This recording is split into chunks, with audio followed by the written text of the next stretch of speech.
الحمد لله رب العالمين هو الذي جعلنا مسلمين والصلاة والسلام على رسول الله الكريم وعلى آله وصحبه أجمعين أشهد أن لا إله إلا الله لا شريك له وأشهد أن محمد عبده ورسوله صلى الله عليه وسلم. فإن أصدق الحديث كتاب الله وخير الهدي هدي محمد صلى الله عليه وسلم وشر الأمور محدثاتها وكل محدثات بدعة وكل بدعة ضلالة وكل ضلالة في النار. These words are very common to you because you hear them or a version of them in every Jummah khutbah. And this is known ever since the time of Rasul sallallahu alaihi wasallam to say these words. And his followers after that, and even up until today, our imams still say these same words. The translation of which is that I bear witness and open testimony. There is no God to worship except the one true God and the only God, whom we call Allah, and he has no partners. And I bear witness and open testimony that Muhammad is his final messenger, servant. And this is important to know for this subject, which is called Shahada. Then after that is to mention that in the book of Allah, this is where you will find the best of speeches. No other book like it anywhere, anytime, any place. And this we know to be the best of speeches or the best of words or stories. And it mentions hadith. This is one of the versions of the translation to English to call this the hadith. So Quran is also hadith in itself because it contains stories.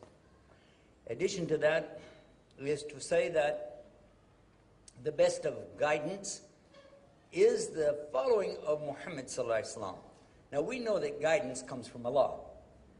Earlier, our beloved Sheikh made it clear to us that there are two things related to guidance, and one is guidance being given and guidance being accepted. So regardless of how excellent is the giving, and nobody could do better in giving this guidance than Muhammad sallallahu alaihi wasallam. Who would pretend to even think they could match his ability to deliver this message? Nobody. Huh? Yet there were those who rejected from him. Why? Because they didn't have the other side of it, and that's the ability to accept. Consider that if you have a transmitter that is broadcasting, huh? But somebody else does not have a proper receiver, it won't work. If you're hooked up with one kind of cell phone on one system, let us, in America we say Verizon, T-Mobile is not going to help you. And in the same way, when you use SIM cards, if you don't have the right hookup, it's not going to work. So this is it. And it's interesting, by the way, I should mention this. You call it Silla, connection, right? From what root? The same root as Salah?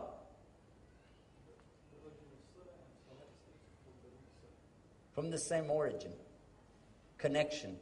So when you make salah, you can think about, this is my connection to Allah. With no drop calls, no dead batteries. Huh? Up to you. But it's there for you. Interesting, isn't it? In Cairo, they have a company by that name. Don't they? Yeah? It's almost like salah when you see it. Now, what you've been watching up here on the screen is one of over 2,000 of our websites that we have for Islam on the internet. Many of our websites are so similar that they're just parked on top of others. That's in case people type the wrong words or the wrong order of the words, and also words that attack Islam. We took those a long time ago to prevent people from using that as a way to come and do something really evil. So we have more than 2,000 website names. This happens to be one of them. It's called shareislam.com. On the left side of the page, you can choose a topic. I'll drop it down so you can see it. What's Islam? What's Islam? That happens to be the name of one of our websites. So if you were to go to this and click it, in theory, it will open up. There it goes. It will open up the website, What's Islam? Now, this is not what is, so it's what's. And don't put an apostrophe when you go to the internet, because Google doesn't like that.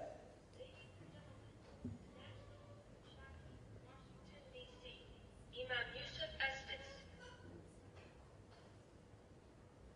It's not very loud, is it? Let's try this one. And I praise him and I thank him for the opportunity to address all of you You hear it? today on our topic, what is Islam? I ask Allah to make my Well, the good news is, even though you don't hear it here, you're going to be able to hear it real good at home, because it is a website address that you can achieve this real easy, whatsislam.com. I want you to know about this because this particular website has the introduction to Islam itself. At the bottom of this, you'll see that these little numbers down here will expand up, and you'll see what the topic is. That's Jonah and the whale, for instance. This topic right here expands up and talks about the jinn. Have you ever wondered how you would explain all these things to somebody in the English language? What about Islam, Judaism, Christianity? What about the messengers? What do we believe about the messengers? What about Allah? What do we believe about Allah? All of these things at the bottom of the page, you see it right there. You can just click on that. It'll bring up that topic. If you let it run automatically, you have audio and pictures. This is not a video. Why do I say that? Because videos very often in some countries are so slow to download, people will give up. This is PowerPoint. It's the fastest of all things out there that have pictures and sound mixed together. What else about this is important to know? You see these big green arrows down here? When you click that arrow, it's going to ask you, you want to save it or open it? You click save. You're watching an actual demonstration on a slow internet connection right here in the masjid, and we're going to save it right now. There it is. Now watch how fast it's going to do this. Keep in mind this is slow internet, so if somebody's sitting somewhere in a remote part of Africa or out in the desert, or even if they're using like a cell phone type connection, this is going to download. I'm promising you, if you use this connection we have right here, right now, to download a video from YouTube or something, go eat lunch and come back. Maybe take a shower, take it easy, take a nap, take some time. Take the family out for a picnic or something. Come back, it's still operating. And that's why this is an important website. The majority of the people that we're going to be talking to, the vast majority, really don't have the fast internet connections. Now, where I live in the States, especially in Virginia, which is right by the Pentagon, of course we have fast internet. It's so fast we blink, and then we got everything we want. Sometimes we get more stuff than we want. Where did that come from? Once this downloads, the next thing you do is burn it. Everybody knows what I'm talking about, burning, right? I'm not talking about burning a house down. You want to burn it onto what? CD, DVD. And what's it going to look like? All right, where's the papers for this? I left it laying up here. Don't tell me you took it. Who took it? Where is it? No. The one with the... I left them right here. No. No.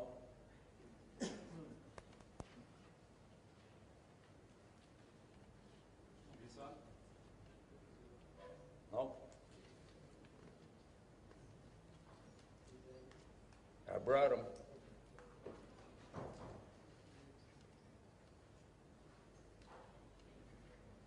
When you burn these copies, you're going to give them out to people. And I wanted to show you what to do with them. The big blank. It's just a big blank, remember? With a big circle. What are they? Oh, you know what? Here they are. Somebody put this on top of them. Look. MashaAllah.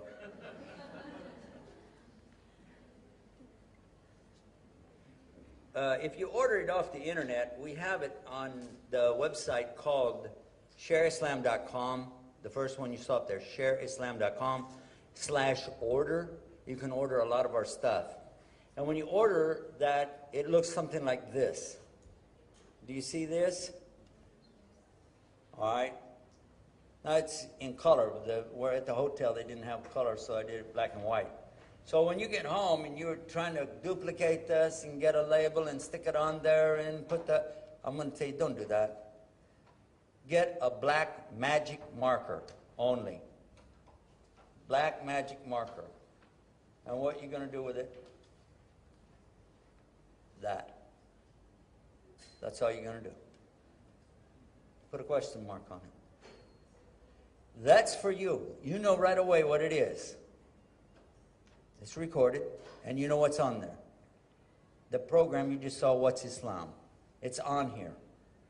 So now, when you go up to somebody, especially, how many of you are kind of shy? You're a little bit shy to try to talk to somebody about Islam. Be honest. You're a little bit shy to try to do that. You feel kind of intimidated, especially if it's somebody coming to you telling you, Jesus loves you.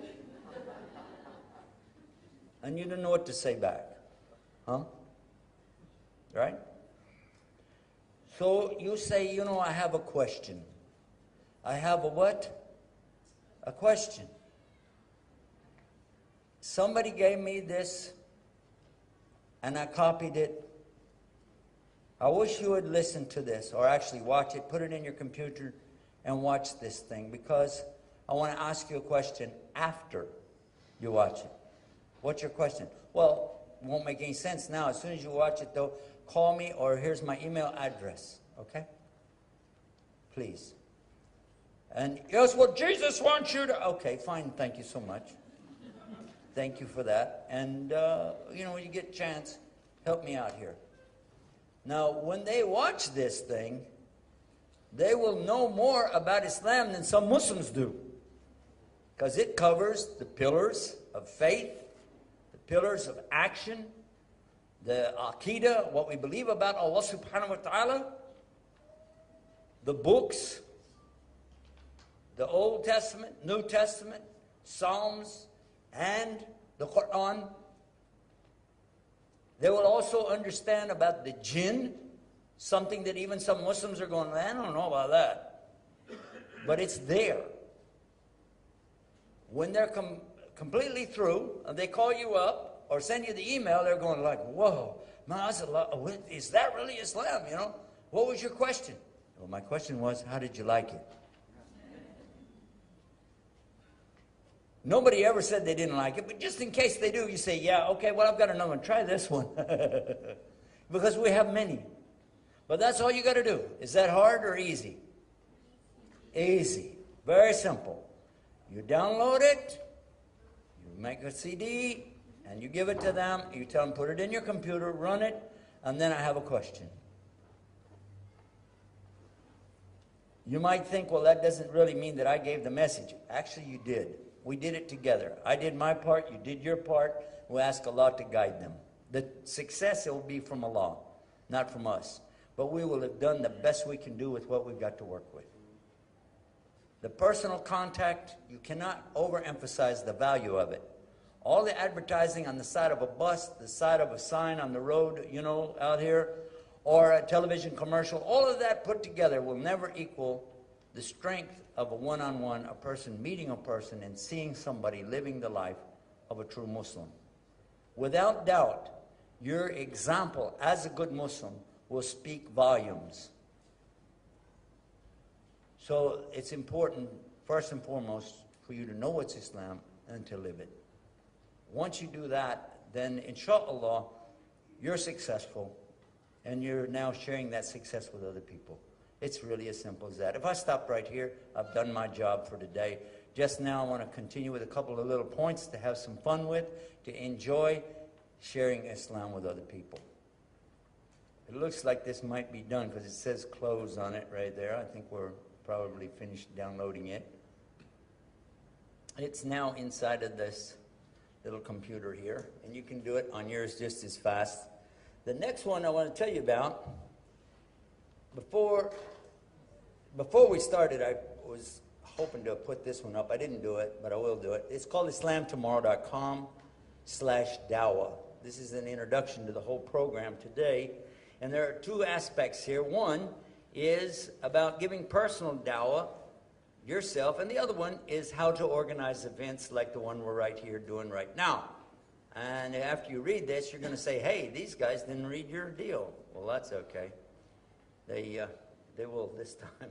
Inshallah, let's look at this one. A sister actually asked us about how to give dawah to somebody, what are the techniques, etc. We published the letter originally in our newsroom, and so now it's over here. Let's see what we got going on. What's this problem here? I don't know what I hit. I hit something. Get it out of the way. These points that you see on here are the basics of dawah. And again, there's no need for me to relay to you what's on here. You can go home and print it out and enjoy it yourself. There are a number of things that we put with it. One of the things that I included in here, which is not usually included in a dawah course, is the importance of what is anti-dawah.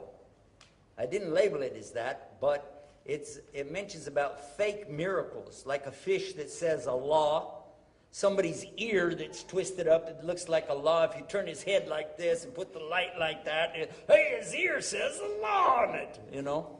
And another one where they cut the fish a certain way. Oh, look, inside of a fish. Oh, wow. And on the bottom of somebody's shoe. Hold it. Wait a minute. What are you talking about? Have you seen this? I want to ask you a fair question. If I go to a Christian and I say to them, if I can show you 3 things, that say Allah, will you believe in Allah? And they say, okay, what do you got? Well, I got these trees in a picture that's kind of, out here. It said, La ilaha illallah. Have you seen those trees? This was painted in Egypt many years ago. Somebody took a black and white photograph of it, made up a story. Somebody made up a story about this being in Germany, and they put an iron fence around it because the German people were seeing this and running around going, oh, it's a miracle. La ilaha illallah. By the way, did you know people in Germany don't speak Arabic? Just a flash for you. They don't have a clue what it looks like is twisted trees to somebody like me. The first time I just became a Muslim, they showed it to me. Look, what do you think? I said, about what? This. A bunch of twisted trees. They said, no, I said, La ilaha illallah. I said, you're joking. They insisted, no, it's a miracle. I looked at it, I said, you got to be joking. Now, since then, they colorized it. It was black and white. They colorized it and put it on the internet about 12 years ago. And when I saw it on the internet, I said, isn't that same picture? Yeah, I can see the crack in it where it was folded.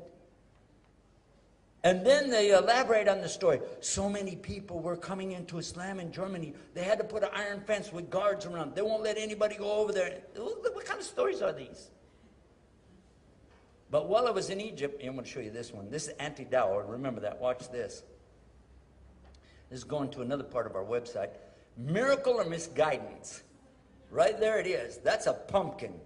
Now, in Egypt, pumpkins are looking a lot like a big squash. That particular one, I held it in my arms, was about this big, and it was heavy. Looks like a zucchini. They called it a pumpkin. There it is. You're looking at it. You see it? That's real. That is not photographed or touched up or anything. That's a real pumpkin, and I saw it in the trunk of a Mercedes. The brother who brought me over there said, you got to see this. You got to see it shape. Look. I opened up the trunk, and I said, what are we looking at? He pulled it out. I said, a squash?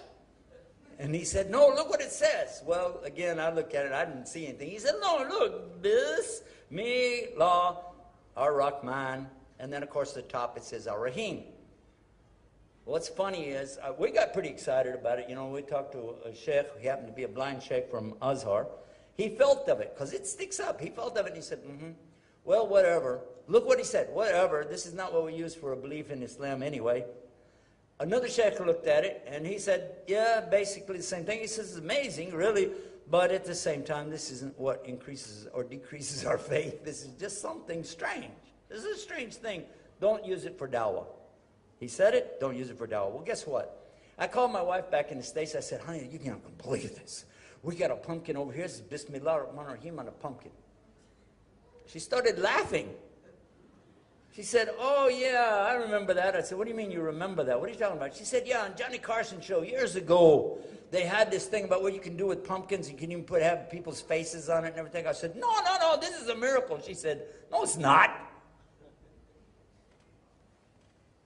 As soon as another person saw this, they looked at it and they said, you calling this a miracle, huh? They said, did you notice that it ran out of space and they had to finish it on top? Did you notice it said Bismillah ar-Rahman? Oops, ran out of space, turn it, ar-Rahim.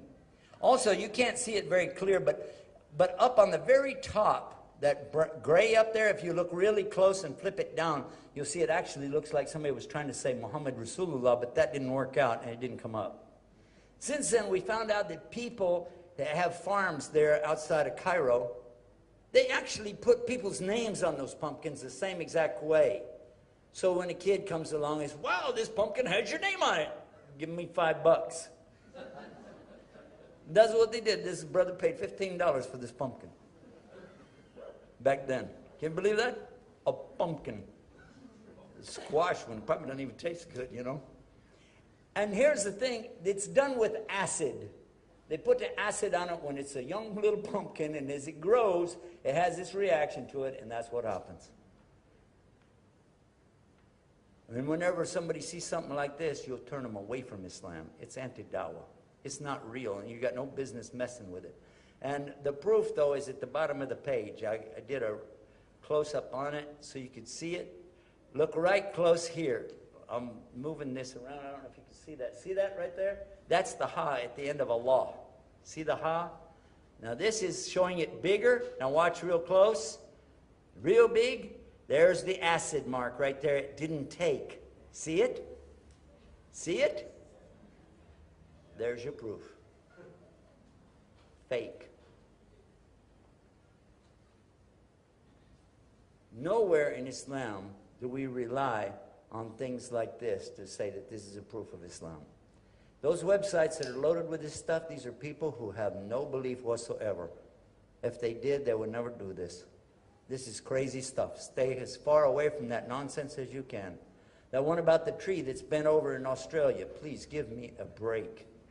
What if the tree had been, and there are other trees that look like this in different places. What if it's bowing toward a statue of Mary or something? Then what are you going to do? What would you do then? And how about if the Christian said, yeah, I'll go along with what you said because we already believe in Allah, because Christian Arabs use the word Allah. They do. So now, if we show you a cross anywhere in nature, are you going to be ready to convert to Christianity? Huh? Look at any tree out here. You're going to see lots of crosses in there. What are you talking about? It's really stupid. So you stay away from that stuff. This is not dawah. It's not Islam. This is very anti-dawah. I got it?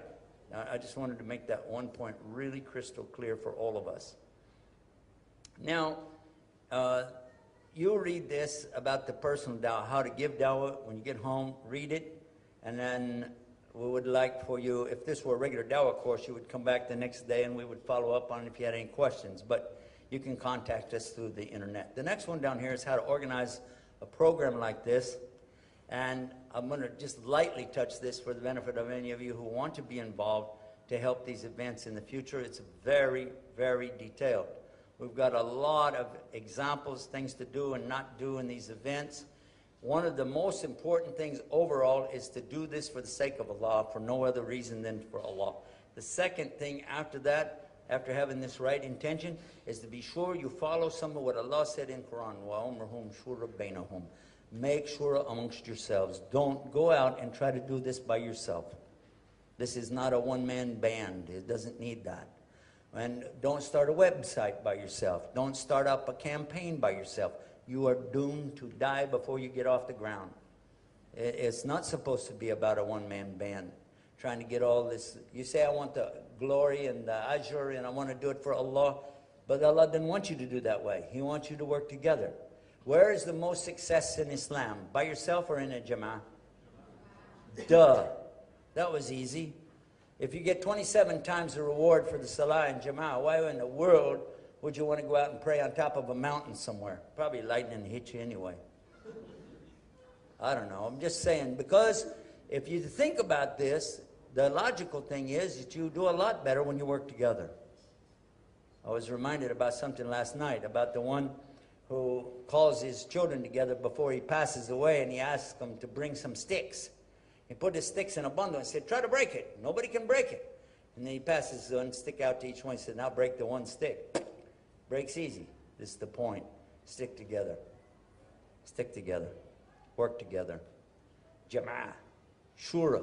And what else? Have one who is your Amir and follow your Amir. Whatever they say, that's the answer. Just let it go at that. You have a different opinion, then that means you're not with the group. Once the Amir says that's what it is, that's what it is. Go for it. Do your best, and Allah will do the rest. Okay, you read this carefully before you try to do any of the events.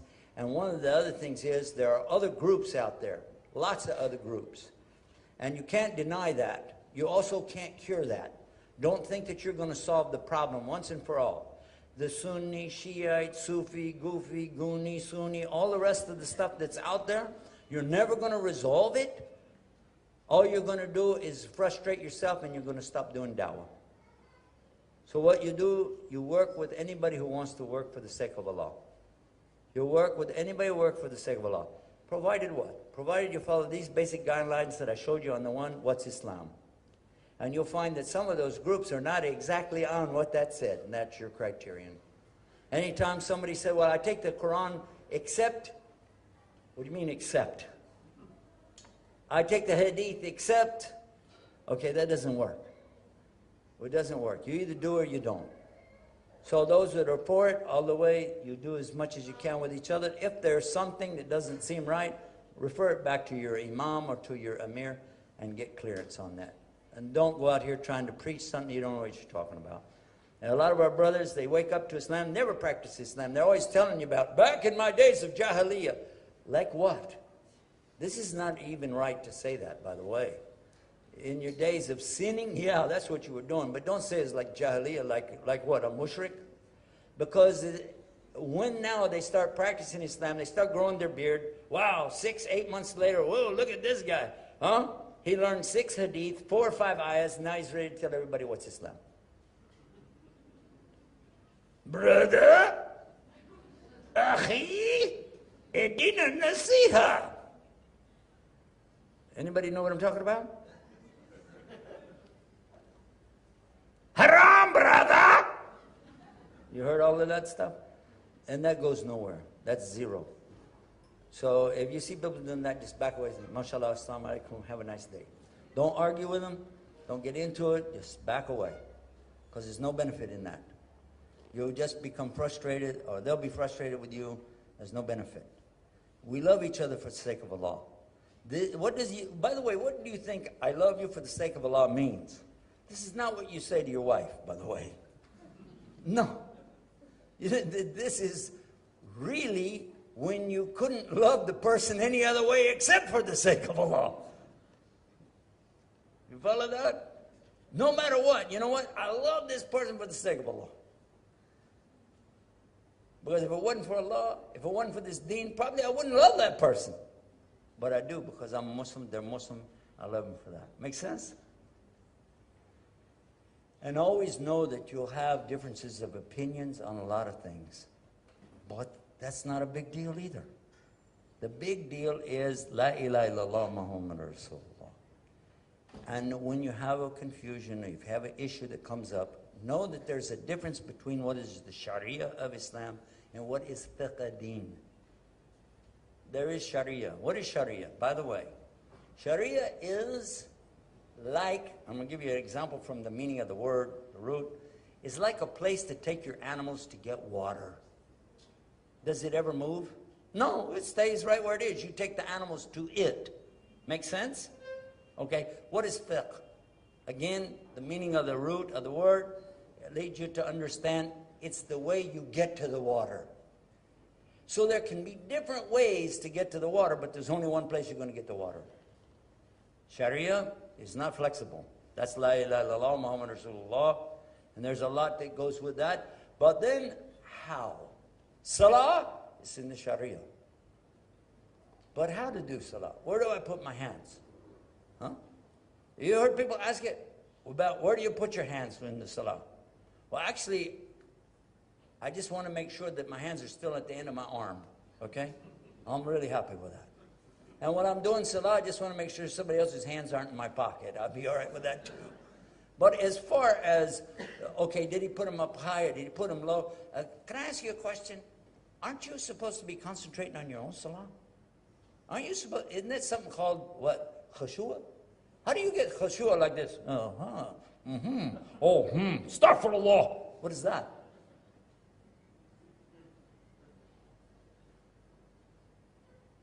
Man, where do you put your feet? And where do you put your shoulders? And where do you put, how do you move your finger?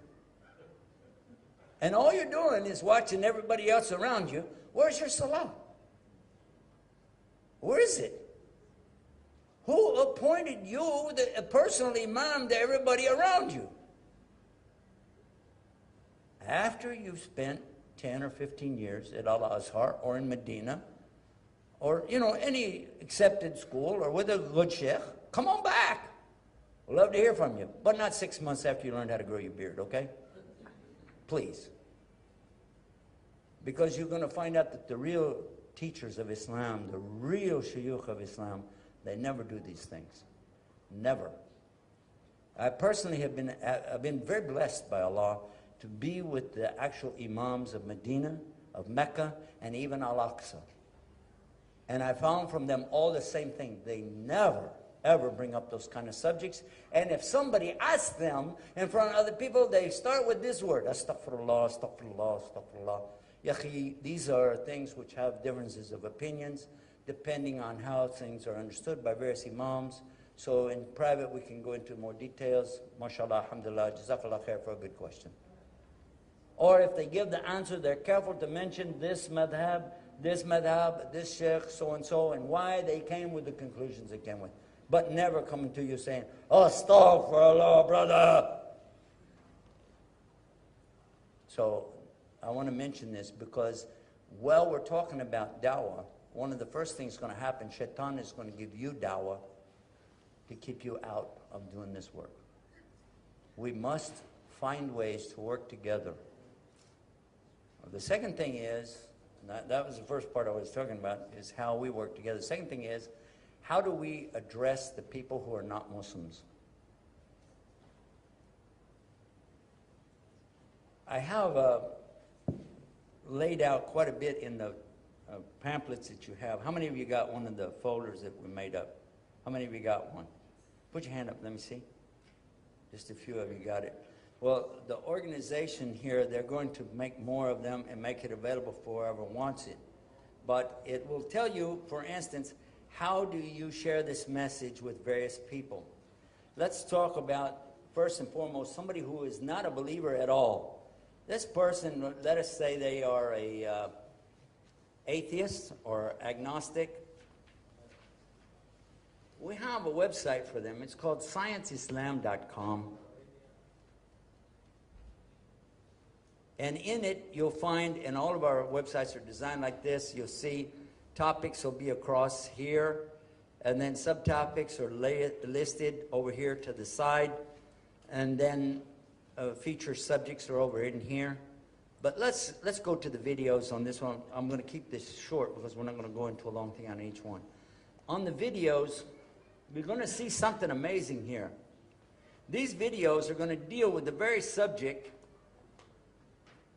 that you may have seen on some other websites, or my websites as far as that goes, talking about the Quran on geology, the Quran on embryology, the Quran on science, facts, discoveries, and so on.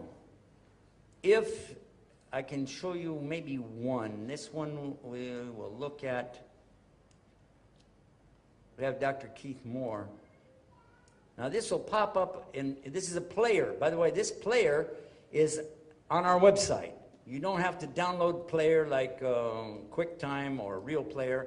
This is playing from our website, and it makes it a lot easier. A lot easier for somebody in a country where they have slow internet. You notice it's already up. It's playing right now. You just can't hear it, because we don't have the sound hooked up to this for some reason.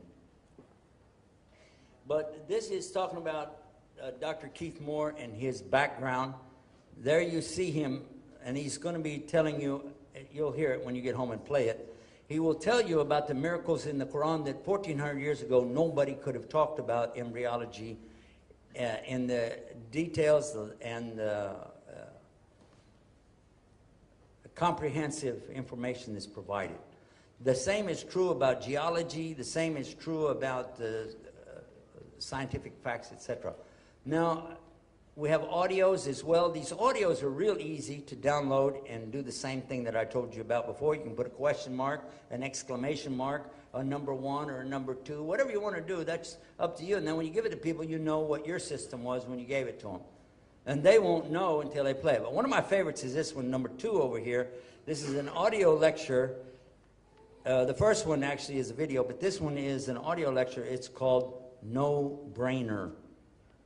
How many of you heard about this one? We did this one about 10 years ago, maybe a little longer.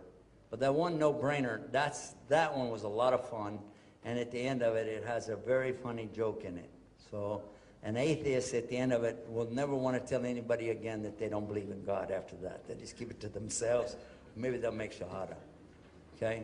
Here's some of the miracles. Now this is where you can find what we talked about in those videos. You'll actually find it listed on here, so that what the Quran says about the clouds, what the Quran says about mountains, deep seas, and what the Quran says about the seas and rivers where they come together, the human embryonic development, the cerebrium. And this is the forefront of the brain, where Allah talks about that in Surah Al-Alaq. All of this is available right here. You'll get to see it. I'll just give you another one here and take a look at it. And it explains things that after you understand it, it really turns it around. The idea here is not to try to get people to just say Islam is right, but it's to accept the fact that there must be a God. There's got to be a God. If you see a creation, there's got to be a creator. That's as simple as that. If you see a car going down the street, you don't say that's not a car. You don't say that's just a bunch of metal floating around on the street by coincidence. You'd never say that. You say that's a Mercedes, it's a BMW, it's a Volkswagen, it's a Quest. It's something, but you would never say it's just floating material. And how do you know that? Because even though you didn't go to the factory and watch them make it, you know that it's there. How did it get there? So these are some of the common sense things that we present in there. Now, that takes care of the atheist. What's next? What about the one who believes in something about God, but they're not sure what it is they believe? Some of the things that they know don't make sense. Things that other people told them don't make sense. They just said, okay, then there's a God, but we don't really know much about God. This one deals with what's called Aqidah. On this side, over here on the left side, you'll see a lot of questions. These are the questions people ask you. What's the proof God exists? What is it?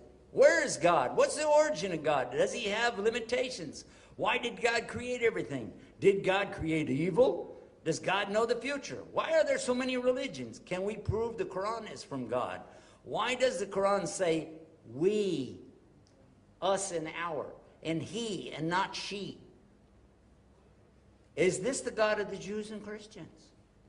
With all of us, will all of us be treated equally?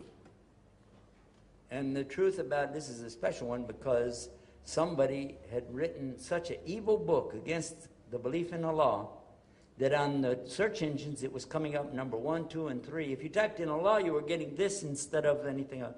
So we put this website in answer to that, and then put this special answer right here about the moon god called Allah. Okay. Now, this is for, like I said, people who believe in a multiplicity of gods. This would include the Hindus, for instance. This would include the agnostics. They say there's something, I don't know what it is, but maybe blah, blah, blah. So this is why this is important over here. Now let's move in a little closer. And now in this case, I want to go, let's see if I can get this better here. There we go. This is 911 Bible. Okay, you can guess what religion we're talking to now, right? For the benefit of new Muslims that come from Christianity, or for Christians who want to know more what we believe about Christianity, here it is. This is called 911 Bible. We have a text site, we have goodies over here, and the flash site. Usually I start with the flash site. And in here, you've got books that pop up, and you can just get this to turn the pages for you. The first book that comes up is Who Was Jesus? And that will turn the page for you. Now, we did this to make it a little bit interesting and a little bit fun so people don't just read and run away from it. We want them to keep going. And then we don't need, that's 3 pages. That was easy. Son of who? Son of who? And so this is another book that we put up here.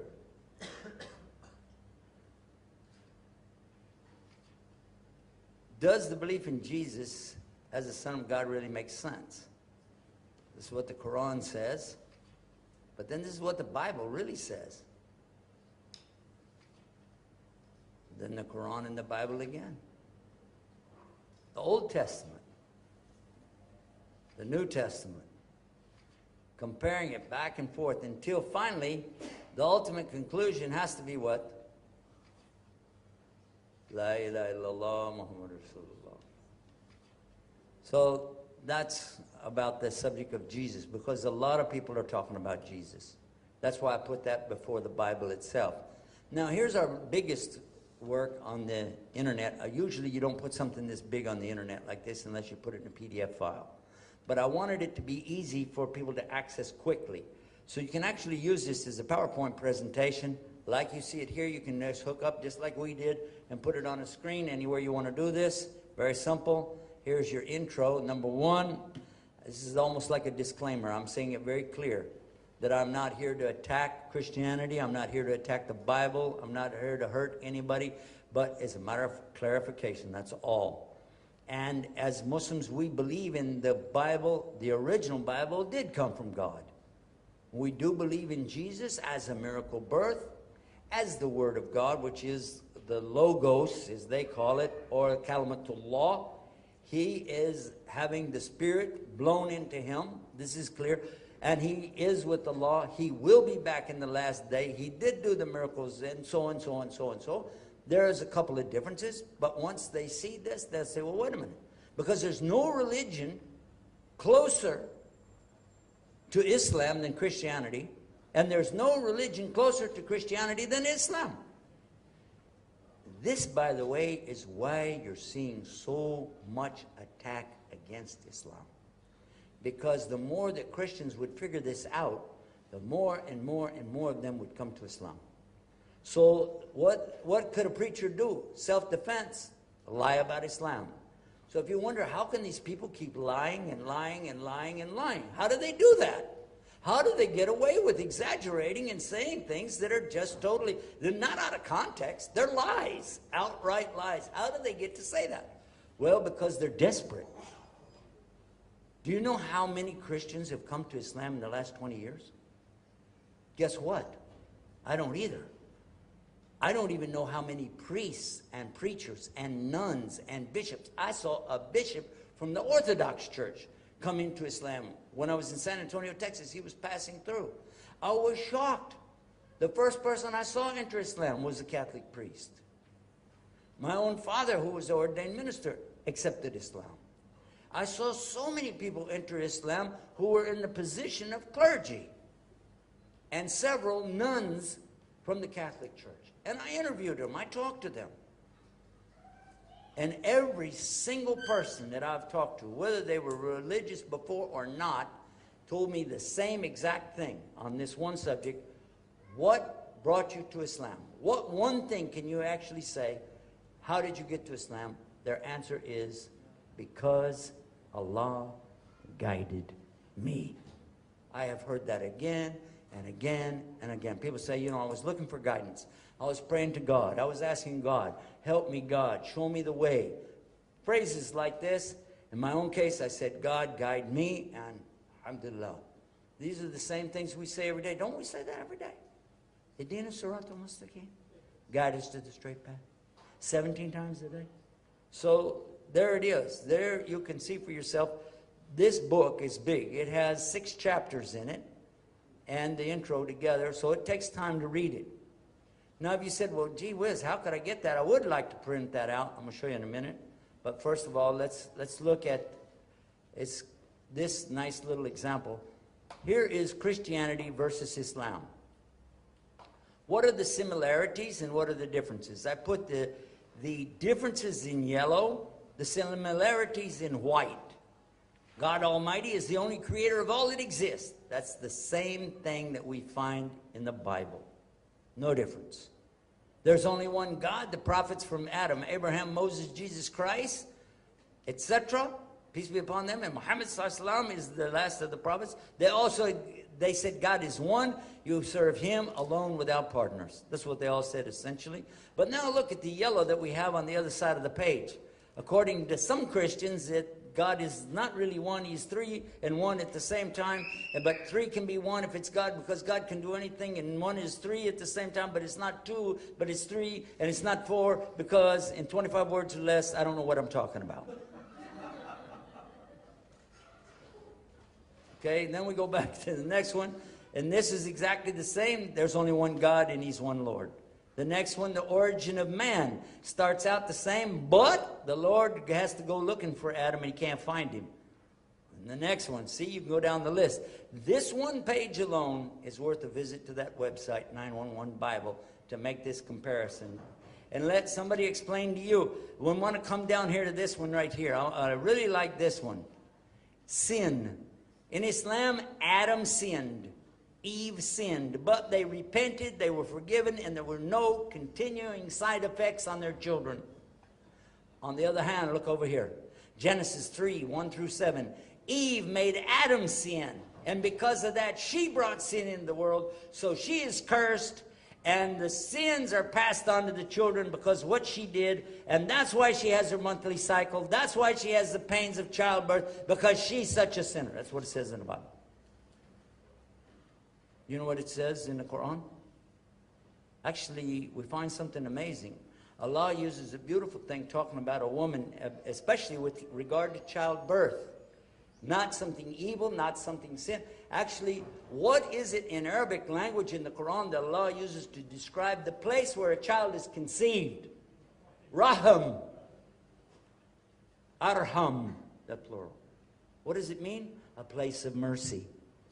You were conceived in a place of mercy. Not a place of sin, a place of mercy. And by the way, Allah forgives anybody who believes in him as one God, one Lord, and repents to him in sincerity. Allah will forgive them. Simple as that. Every child is born as a guilty sinner in Christianity. Every child is born as an innocent baby in Islam. Which one sounds better to you? I served as a chaplain for a number of years, and what happens when you have to go to a person and tell them their child, their baby died? What are you going to tell them? And they say, oh, what about my baby? Well, what's your religion? Well, we're Hindu. Okay, your baby went to hell. We're Christian. Which kind? Baptist? Okay, your baby went to hell. In Islam, a child, when they die, regardless of the religion of the parents, has nothing to do with the child. The child goes to paradise. Yes or no? Which one sounds better to you? No wonder these people have to attack Islam 24 hours a day. No wonder they have to pay people to stand in front of a camera and lie and come up with more stuff and come up with the top people. These are people being paid big bucks to stand there and tell this nonsense. Because if anybody ever stopped, even for a few minutes to make the comparison that we have right there, what do you think they're going to say? A woman in Islam is highly elevated to the extent that she doesn't need to work outside the home. She doesn't need to go out here and show off her body so she can get a job. She doesn't need to be equal to a man, because that would lower her from the status of being the queen that she is in Islam. And how many people would really, and I've seen so many women. By the way, if you want to know, between 7 and 8 women enter Islam for every single man. Why do you think? How many here have entered Islam? How many of you ladies chose to be Muslim? Any? 1, 2, any others? 3, 4, 5, 6. They chose to be Muslims. Why? Because they like to be beat up by a bunch of guys? I don't think so. In fact, the opposite is the truth. So it really needs a lot of sales pitch. I mean, they got to go to Hollywood to help get some, backing for what they're doing and how they present it. And here we are. We're just, simple Muslims, individuals, with a little website that come up like that. And you don't know how many times they've torn down our websites. You don't know what we've been through to keep these things going. It's just a website. It's got facts on it. Stop and think about it. I don't want to dwell on it too long. I just want to let you know it's there. And by the way, I promised you something. I'll show you where you can get this in a text form so that you don't have to do the book turning thing. It's on another one called Islam Code. IslamCode.com. They're going to give you this. Can you get a bunch of these to at least get this that they can get today? Can we get that up? You're going to need about 100 of them for everybody here. Huh? He's got it under control. Yeah. Let him feel secure in what he's doing there,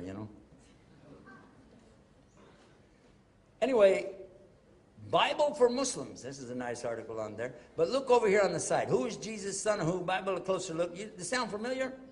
Well, it's the same as the other website. This is called Islam Cracks the Code, and the name of the website is IslamCode.com. And here's Christianity versus Islam. You're going to see the same thing pop up over here without the color coding in it. But that's the same thing. Okay. Now I want to show you. That's it. That's the end of the thing. I'm just going to show you some results now. These are results. This is a website for one of our television shows. It's called Bridge to Faith. It's one of our most successful of all of our projects, Bridge to Faith, because it really does do that. It provides the bridge for somebody who's not sure how they can get to what is Islam. And the first top left, that's the Twin Towers in Kuala Lumpur. What's that got to do with a bridge? In case you didn't notice that there's a bridge between those two. That's considered a real bridge because it is not really attached as part of that. It's a fixture that's up there independent of the two buildings. They explained it, and I don't understand it, but anyway, so we did a whole show up there. This is these are all 30-minute shows. Now, after that, you see where it says 4, 3, 2, 1. Okay? That represents a series that we did on television, live television in California. I don't know if this is going to be fast enough to play this, because this does have to download, so it may or may not want to cooperate with what we're doing. I want you to watch closely, though. That's Hebrew. It says forum for better understanding. And you'll hear music in the background. You're going to say, Astaghfirullah. It gets worse. Okay, that's the Hebrew, the Jewish candelabra thing. See it?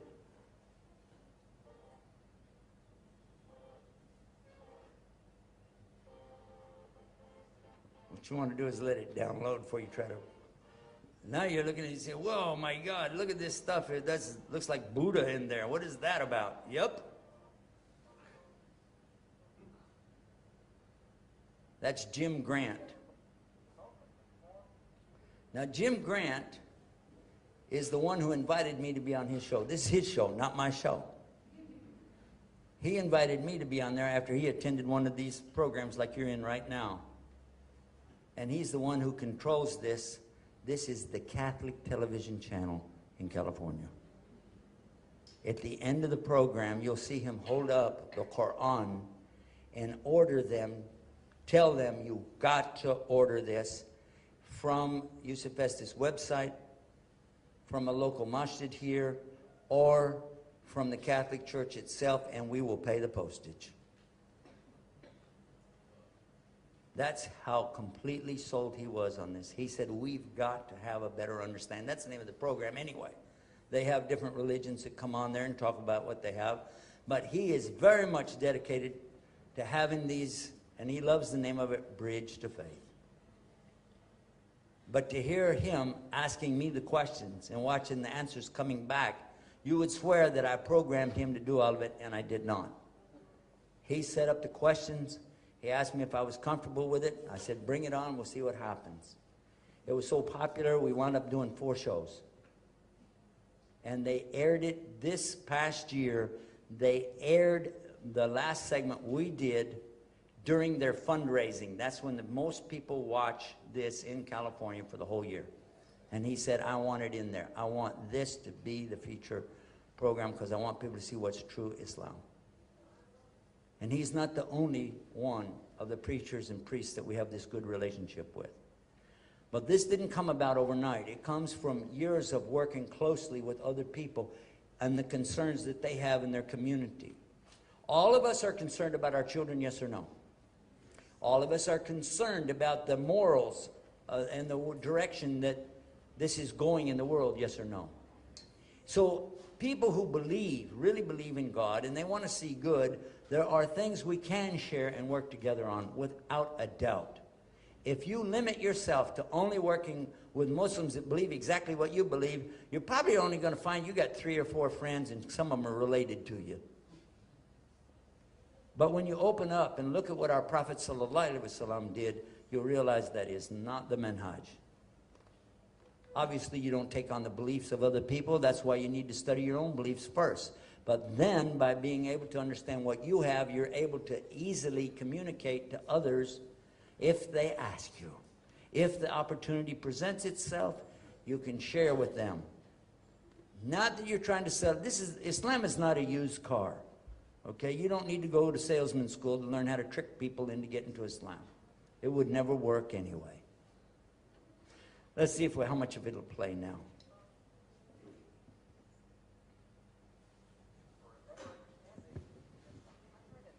165th weekly edition. We are so privileged today to have a conversation with an Islamic scholar and international speaker. Though we've had many programs with local Islamic leaders from the 3 different main centers here in town, from the Islamic Cultural Center on Nice, from the Masjid Fresno, and also from the Masjid Al-Aqaba. But today, coming to us very recently from India, we have a scholar, Yusuf Estes. Sheikh Estes is a convert to Islam. From what I hear, at age 47, he had a tremendous awakening of his faith, being that he was a Christian preacher and musician and owner of a music empire. Somehow, he's going to explain how God spoke to him in a special way, and he became Islamic. I became Islamic. Did you hear that? But Jim Grant is a wonderful person. I prayed for him, and I asked him to consider Islam, and he smiled, but he wouldn't give me an answer. Well, anyway, that gives you just one example of many of the videos that we have there. And this is just one example. But in the one in Kuala Lumpur, the top left, the gentleman that you see on the right side of the picture there, well, I don't know if you're looking at where I'm showing you up there, but that gentleman right there used to be a Hindu. And he came to Islam, and he talks about his story in there. The gentleman that you see right here, that's Dr. Lawrence Brown, the author of the 8th Scroll. You really need to watch this one. By the way, he's about this tall. He should have been a basketball player. He's one of the top ophthalmologists. He's an eye doctor, basically. You know, if you need an eye transplant, something like that, that's what he does. Then the one that you see over here, he's British, captain of a boat in Saudi Arabia, and we were privileged to be there with him. He became Muslim. There are many on here that you'll find who came to Islam. The gentleman that you see here, there's a convert to Islam in Germany. This gentleman over here used to be a boxer. That's Pierre Focal when we were with him. This one over here is in South Africa. I told some of the brothers today how we got some of the shots over there where I stabbed the tripod in my in my waist and was using it like that. That's the one right there. This one is done in Germany. This one is done in Jeddah. This one is done, looks like in the trees. Now this is in our area. And see the monkey right there, huh?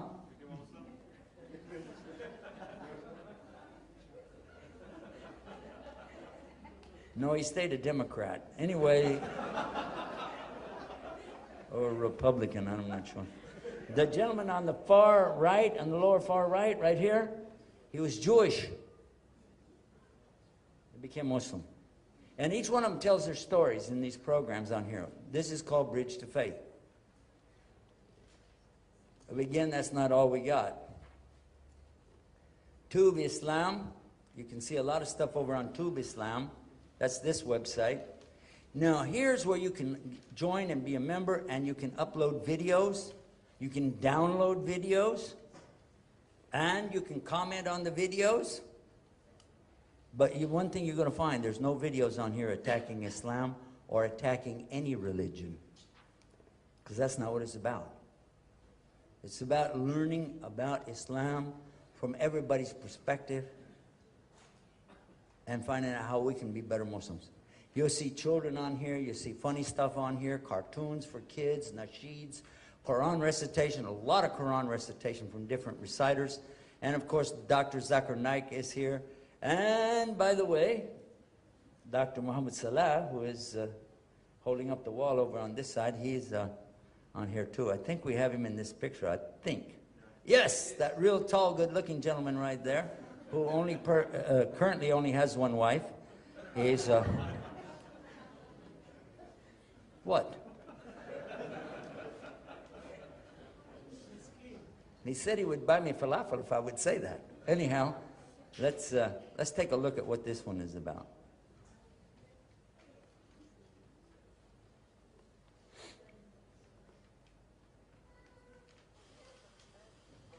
Oh, keep forgetting. Man would enter into every house, whether that house was built out of mud or on the skins of animals. And we know for sure that is coming true. There's a problem with it though. What message is going into every home is from the wrong people, with the wrong message, in the wrong way about Islam and Muslims. It's misrepresentation. So what we are trying to accomplish bi-idhni Allah, with Allah's aid and with your dua, is that this changes and we become the right people, giving the right message in the right way for the guidance of humanity. And this is why we have called it Guide US or Guide Us, doesn't matter which one, TV. Ihdina siratal mustaqim, mustaqim, mustaqim. I think it's long overdue to have an Islamic channel here. Guidance TV. Hussein, There's no TV program as in the bad background as of your green. Guidance TV. The TV that will guide all of us to the straight path, Siratul Mustaqim. اهدنا الصراط المستقيم صراط الذين أنعمت عليهم غير المغضوب عليهم ولا الضالين. First of all, I welcome all of you to Guidance TV. It's a beautiful, beautiful, beautiful thing. I don't know why Brother Yusuf Estes was hiding this all along. I'm wishing he started this long time ago, the days we were together in Virginia. This is one of the most important element that is needed, talking about Guidance TV in the Dawah nowadays. Well, I think I face the same challenges as any other parent. It's always about trying to keep my children entertained, but also entertained in the right way with the right content, and I think it's so lacking. It's so lacking at the moment. I mean, if you look at what's out there, what's available, 99% of what's available, what's out there is damaging to our children. So I think anything that's that can be provided that's good for our children through Guidance TV, I look forward to it, inshallah. Muslims are in desperate need of our own media outlets. People having a field day describing what Islam is and who the Muslims are. Every time we turn on Fox News, they're telling us what is Islam all about. No, we need some authentic sources and voices out there. By having a media, television station, television programming of our own, we take control of our narrative, we take control of our story, and then we can also invite people who are not Muslim to be able to come on board and say, here we are, talk about it, but talk about it on our terms. These programs at Guidance TV are designed to be the voice of Islam, to bring together the communities on a national and global level, and to be the hub of learning for both Muslims and non-Muslims alike, based on the Quran and the authentic teachings of the Prophet Muhammad, peace be upon him. Here are a few of our... That just gives you some examples of the programs we have coming up, Beauties of Islam, Ramadan Reminders, etc. But now, take a look at this one. This one is, you actually see me and the person who gave me Shahada when we were there in Egypt. And this was on, I think this is the one on Rahmat TV, I'm not sure. This is on Huda? Oh yeah, it's got Huda's label up there on it, yeah. But we have both of them on there. You can see both of them, inshallah. And Muhammad Salah is also the translator when we were on the Rahmat channel.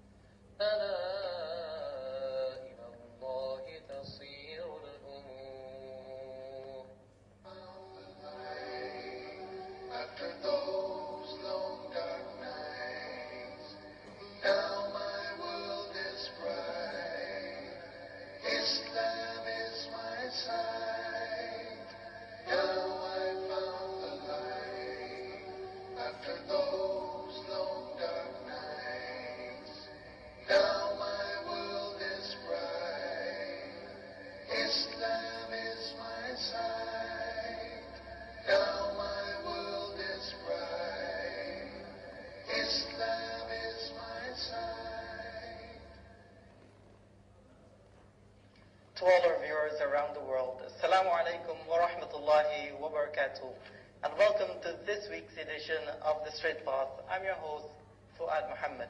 Well, tonight on The Straight Path, we are privileged to have a very special person with us, one that was born into a Christian family, all the way from Texas, America. He is now one of the biggest da'is, calling everyone actually who he meets to the word, to the truth, to Al-Islam. Never mind about that. Anyway, I saw that one already. Now I want to give you another final one. Actually, there's two. I want to show you two more.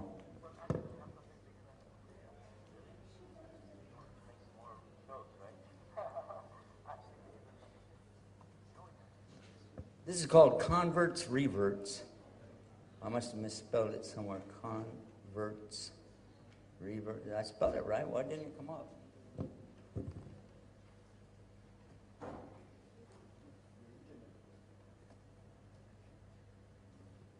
There it is. Convertsreverts.com or revertsconverts.com. You can go either way with it.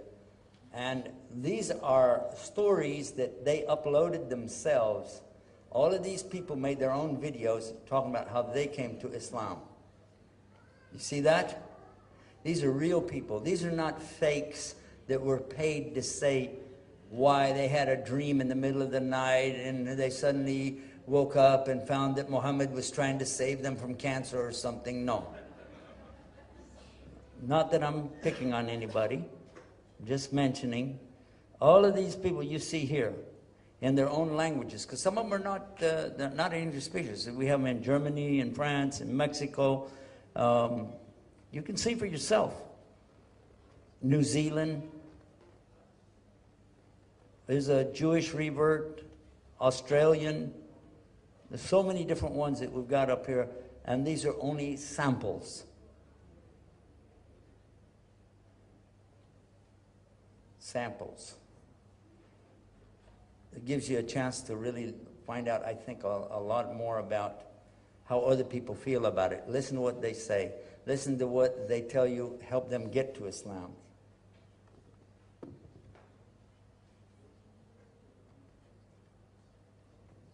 Finally, I want you to know about this website. It's called IslamNewsroom.com. This is updated every single day. Even when I'm traveling, even in the middle of the night, if I can manage to squeeze out a few more minutes, I go to it and keep it updated. This is our baby, because this is where we keep you abreast of news that Muslims need to know about. Now today, what's happening, you might like to know this, is a bunch of earthquakes have been taking place. I'll click on it, it'll take you to the, here it is. This will give you a sample of our newsroom here, but I'll let you watch that later because we only got a couple minutes left before we have to go for Dhuhr. But this is live right here. You see these? These all happened in the last 24 hours. Whenever there's a red one, it happened in the last 59 minutes. And what this does, it takes you to the United States earthquake website. That one right there was, actually when I was in the back room over there, we found that one. It just happened. And I think I don't know if we updated the site to reflect it or not, but yeah, you can find, here's what it'll tell you. That was a 5.3. That was in Mindanao, in the Philippines. And that one that happened a few hours before that this morning, 7.4 in Mindanao. A lot of people don't know about these earthquakes. They don't realize what this is. This is prophecy of Muhammad ﷺ about the last days. That was a 5.1. That was a 5.4. These are massive earthquakes. Just because it didn't destroy a city doesn't mean it wasn't real. And they don't put it on there unless it does serious destruction to a city. They're not going to tell you, because the more you start thinking about earthquakes, if you go to the internet and start reading what Muhammad ﷺ said, what the Quran said, you're going to be like, wait a minute, what else is going on out there? There are a lot of things. In conclusion, though, we only came here to talk about one thing, really, is how to communicate this message of Islam. And how we can do what? And that is to share Islam. And I'll give you that website again, shareislam.com. And I hope and pray that Allah will accept this from all of us and make it a source of guidance for us and for all humanity. We ask Allah accept, ask Allah to forgive us if there was any good. The good that was from us, from Allah, the bad is from ourselves.